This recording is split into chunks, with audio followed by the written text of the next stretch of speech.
Donc je me présente, je suis Mariam Selikanjo, journaliste à la RTS, conseillère du DG de la RTS chargée des antennes TV et accessoirement aussi présidente du meeting Femmes africaines en communication, TIC et télévision, FACT Dakar, et c'est ce qui nous réunit ici aujourd'hui. Merci beaucoup. Quelle est l'économie de cette activité? Alors le meeting audiovisuel Femmes africaines en communication, TIC et télévision, c'est une rencontre professionnelle que nous avons voulu axer dans le contenu, dans la création de contenu, dans le milieu audiovisuel et dans les nouveaux médias. Parce qu'aujourd'hui, tout le monde sait que les nouveaux médias sont le prolongement naturel de la télévision traditionnelle. Donc, il était indispensable pour nous de passer par une rencontre professionnelle, rencontre intellectuelle, où des producteurs se rencontrent, mais pas que des producteurs, toutes les parties prenantes, les animateurs, les gens qui sont devant l'écran, qui sont derrière l'écran, les techniciens, et tous ceux qui sont intéressés par le métier du cinéma, de l'audiovisuel et des nouveaux médias, afin de promouvoir le contenu genre. Pourquoi le contenu genre? Parce que nous tous, nous sommes conscients de la place de la femme dans la famille, dans la société, dans le développement économique. Mais est-ce que les médias en rendent compte fidèlement et efficacement et de sorte à valoriser cette place?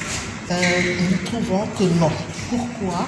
Parce qu'il est évident que de par nos traditions et notre culture, la parole de la femme est une parole douce, qui est discrète, qui est cachée, parce que la religion est venue nous dire la femme doit parler doucement, la femme ne doit pas extérioriser ses sentiments et tout.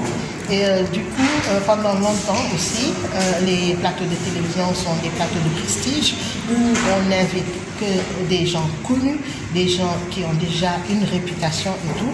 Et souvent, les femmes sont discriminées dans ce cadre-là.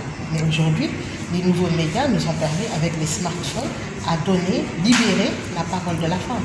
De l'intérieur de sa chambre, elle peut dire son vécu, elle peut dire ce qui lui fait du bien, ce qui lui fait du mal. Mais nous militons pour qu'on fasse attention par rapport à cela, qu'on fasse en sorte que cette parole, elle soit une parole valorisante. Que les femmes disent ce qu'elles ont à dire, mais qu'elles le disent de façon non pas seulement professionnelle, mais aussi valorisante, que ça grandisse la cause de la femme, non pas qu'elle soit là à se chamailler, à se crêper le chignon, à faire de la jalousie, ou bien du wujente, comme on dit vulgairement. Nous voulons vraiment que ces femmes-là soient conscientes que l'outil qui est entre leurs mains est un outil performant, formidable, mais aussi très dangereux. Et ça, ce sont nous les professionnels de la communication qui nous pouvons les y aider, qui pouvons faire en sorte qu'elles prennent conscience de cela et qui pouvons même aider d'autres journalistes à prendre conscience de cela. Parce que j'aime à dire que quand on nous forme à l'école de journalisme, on ne nous forme pas comme journaliste femme ou journaliste homme. On forme un journaliste pur et dur qui va chercher l'information là où il le trouve. Mais ce qui se passe, c'est que si on arrive à sensibiliser les journalistes depuis la base, dans le cadre de la formation, à être gender sensitive, c'est-à-dire à avoir cette sensibilité genre, on peut passer à côté de éviter beaucoup de dérives qui aujourd'hui sont en train de malmener la cause de la femme dans les médias traditionnels et dans les médias sociaux. Parce que les médias traditionnels aussi font du mimétisme à cause du buzz, à cause du commercial. Ils voient ce que l'instantanéité permet d'avoir dans les médias modernes et puis ils disent pourquoi pas nous. Ils mettent de plus en plus des femmes dénudées à l'antenne, de plus en plus des femmes claires à l'antenne, de n'importe quelle façon. Ils mettent de plus en plus des femmes qui ont un langage vulgaire à l'antenne. Et ça ne grandit pas la cause de la femme. Parce que ces femmes-là sont des modèles pour les jeunes qui aspirent à devenir des acteurs et des actrices de la presse, pour des jeunes qui aspirent à emprunter cette voie-là, ou même pour des jeunes qui aspirent à être des décideurs demain, à s'engager en politique. Mais si les femmes sont les plus virulentes, vous avez vu tous ces plateaux de punchline où on met deux femmes pour se crêper le chignon, une d'un parti, une d'un autre parti, pour qu'elles s'entretuent entre elles. Pourquoi on ne met pas un homme en face d'une femme? On ne le fera jamais parce que les hommes vont dire, ah, si la femme gagne, je suis foutu, c'est ma vie qui est perdue, on va dire que la femme a gagné. Pourquoi ils incitent? Et souvent, c'est aussi une animatrice qui fait ça. Pourquoi ils incitent les femmes à se crêper le chignon, à s'attaquer, à s'entre-déchirer? Ça ne nous grandit pas. Donc nous, vraiment, nous militons pour que la cause de la féminité et de la femme en général et du genre en général soit mieux vue dans nos médias. Au-delà du contenu, il y a aussi le travail de l'éthique qu'il faudra promouvoir. Alors nous, on attaque l'éthique sous l'angle de l'égalité des sexes.